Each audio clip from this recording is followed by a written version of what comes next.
ከቀናት አሽሩ ዙልሒጃ መረጠልን፣ ከሳምንታት ጁምዓ መረጠልን፣ ከወራት ረመዳንም መረጠልን፣ ከቦታ መካ መረጠልን፣ ከሌሊት ለይለቱል ቀድር መረጠልን።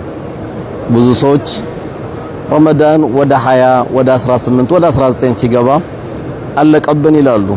ነገር ግን ትልቁ ቀናቶች ፊት ለፊታችን ይገኛሉ።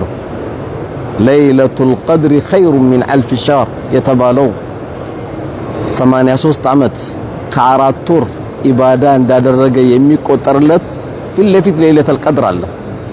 በእነዚህ ቀናቶች እንግዲህ መልካም ስራዎችን በመስራት ኢባዳዎችን በማድረግ ጾማችንን ጥሩ መዝጊያ እንድናደርገው መልእክቴ ነው። አላህ